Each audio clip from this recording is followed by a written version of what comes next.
હા, નહીતર શું કહેવાય? ડાચું.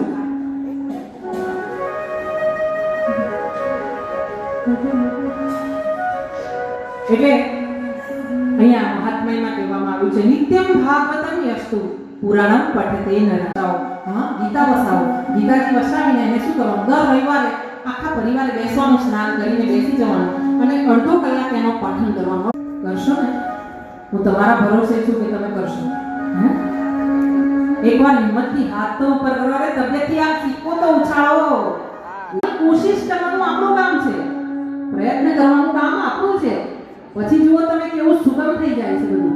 હા, તમે નહીં કરો ને કે સામેથી કોઈ આવી જશે કે તમે વાંચવા નથી બેઠા. હા, ભાગવત વાંચવા નથી બેઠા, એક પાનું વાંચો, હું સાંભળતો જાઉં, આમ મળશે તમને કોઈ.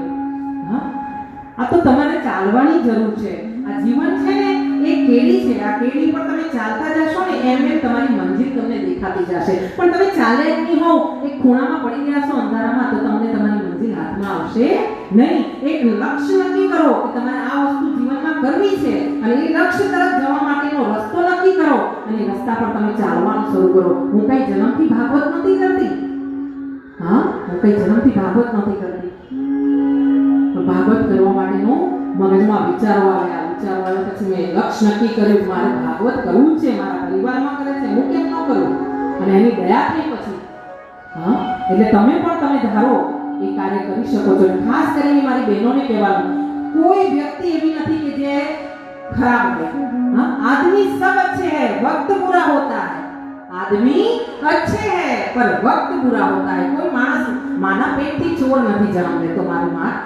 હા, મહારાજ, કોઈ વ્યક્તિ જન્મથી ખરાબ નથી હોતો, સમયને સંજોગ એને ખરાબ બનાવે છે. તો આપણે શું કરવાનું છે? આપણી અંદર, તમારી બધાની અંદર કંઈક ને કંઈક એવું વિશેષ તત્વ પડ્યું છે, એને બહાર કાઢવાનું. હા, કોઈને રસોઈ કરતા આવડતું હોય, સરસ રસોઈ બનાવવાનું, પરિવારને જમાડવાનું. હા, કોઈને સરસ ગૂંથણ કરતા આવડતું હોય, નવી નવી ગૂંથણ કરવાની કલા શીખીને અને એનાથી ઘરને સુશોભિત કરવાનું. મંદિરે જઈને તોરણ લગાવી આવવાનું બુદ્ધિ. હા, આ બધું નાની નાની વાત છે, એમાં જીવનની બહુ મોટી રહસ્ય છુપાયેલું છે. આવો ભાગવત તરફ જતા કથામાં કહેવાયું છે, ભગવાને કીધું છે કે જ્યાં જ્યાં ભાગવત થાય છે ને ત્યાં ત્યાં હું મારા પાર્ષદો સહિત, એટલે અત્યારે જે આપણે ભાગવતજી કરી રહ્યા છીએ ને, તો આપણા ભગવાન કૃષ્ણ એમના પાર્ષદો સહિત, પાર્ષદો એટલે ધ્રુવજી, પ્રહલાદજી, નારદજી, વ્યાસજી, હા, આ બધાની સાથે ભગવાન પોતાના એકલા નથી આવતા.